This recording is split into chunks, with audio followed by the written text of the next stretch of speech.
This picture, as you can see, was taken in a busy American city. This picture was taken at exactly the same time and at the same spot. Question: how was it done? A modern motion picture camera photographed the traffic in action, while the Daguerre camera, the great-great-granddaddy of all cameras, was used to photograph the buildings alone.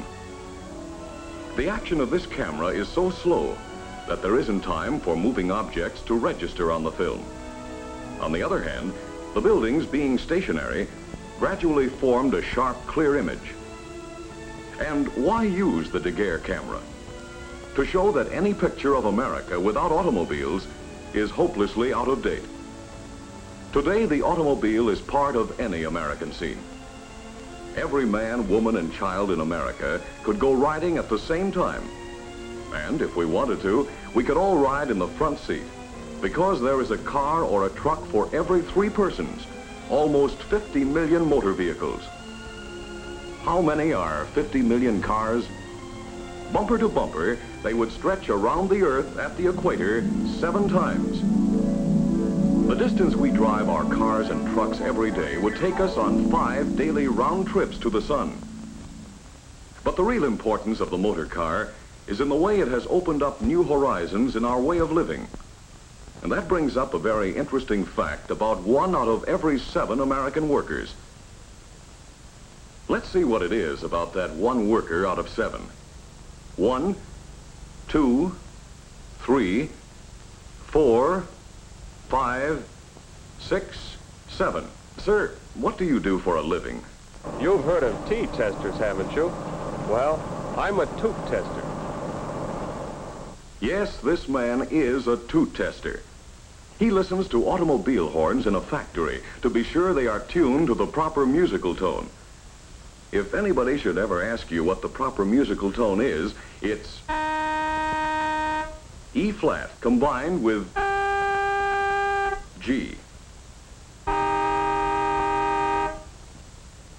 Let's try again.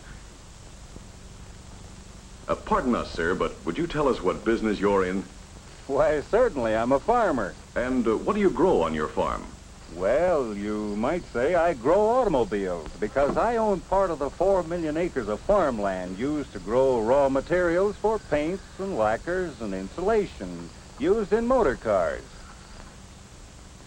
And you, sir, it seems that you're a miner. What do you mine? I mine automobiles. You see, it takes the miner to dig the iron and the coal and limestone for automotive steel. And then, of course, some of us dig the copper and lead and molybdenum and sulfur that go into automobiles.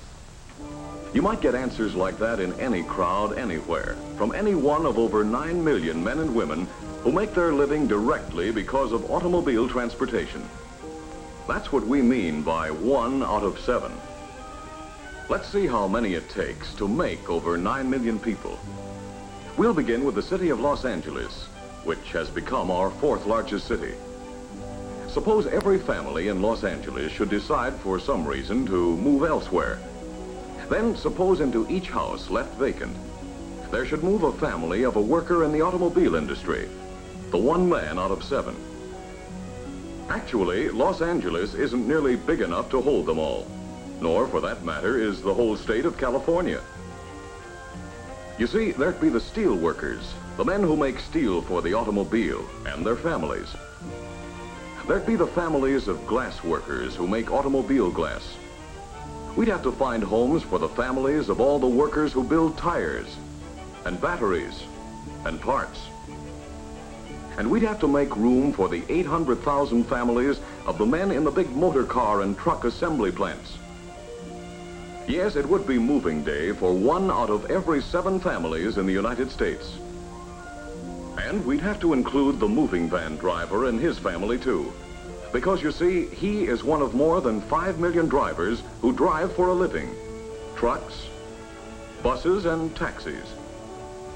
And while you're about it, did you ever stop to think of how many people it takes to maintain our roads and highways? Well, quite a few.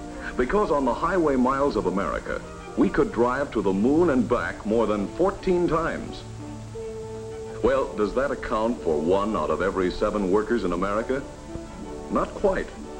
But it does when you add the men who sell motor cars and the men who service them. Moving the families of the 1 worker out of 7, gradually replacing family for family. We'd need all the houses in California, Oregon and Washington, Idaho, Utah and Arizona, Montana, Wyoming and Colorado, and part of Texas to find homes for the people who make their living directly because of the motor car. And this brings up an interesting question.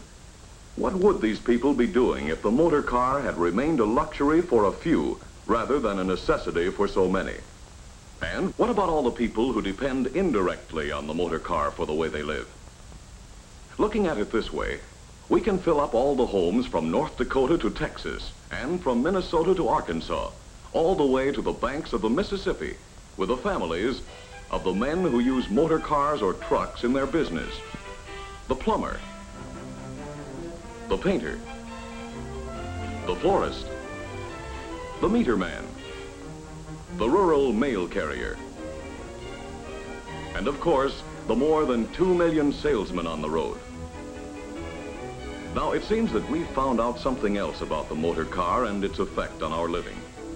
1 worker out of 7 either makes cars or parts, or sells or services them. And another 1 worker out of 7 uses the motor car to make his living. Pardon us, sir, but what do you do? Why, I'm a traveling trimmer.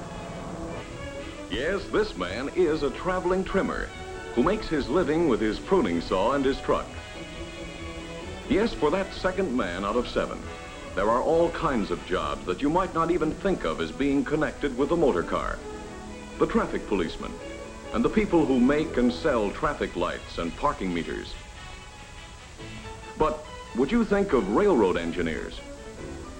You would if you knew that transporting raw materials and finished products to keep our American system of individual transportation by motor car rolling takes 4 million freight carloads per year. 1/6 of all retail business firms are connected with the automobile. Yes, even including little Jimmy's first business venture, the motor car makes business for America. And 1 out of every 5 retail sales dollars in America changes hands because the motor car made it possible. Yes, the motor car has been a key factor in all the ways we do business in America. But it has had even greater effect on the way we live and the pleasure we get out of living.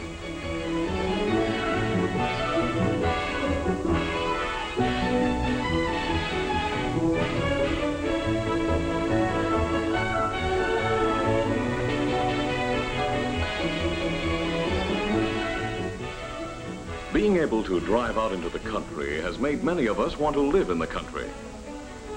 And the motor car has made it possible for millions. Today, suburban construction is more than 3 times the construction in the city. And just as the motor car is a tool for working, with more than half of us using it to go to and from our daily work, so it is a tool for enjoyment. It puts America at our doorstep for business or pleasure. Whether you're traveling on business or pleasure, the chances are even that you'll travel by motor car. More than half of us take yearly vacations, and most of us take them on the highway. As a result, the tourist and resort industry ranks among the 3 most important industries in 16 states. We have seen how the Daguerre camera, a camera from the past, can take a picture of the past to show how our horizons have been expanded by the motor car. And the greatness of America has been that we are never content to stop at the horizon we can see. We know that there is another and another horizon beyond. The motor car industry, as it has recognized its responsibilities in our progress through yesterday to get where we are today, is already at work on the design of tomorrow, exploring, developing, testing, to improve the cars we drive, to make them safer, more comfortable, more enjoyable.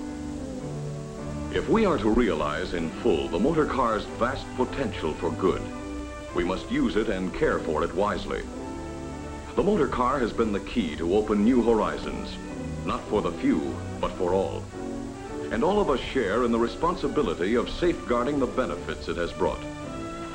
If we plan for the future, if we look ahead to clear all obstacles and roadblocks, if we recognize the importance of this great individual freedom of movement, the motor car will be the key to our ever-widening horizons of tomorrow.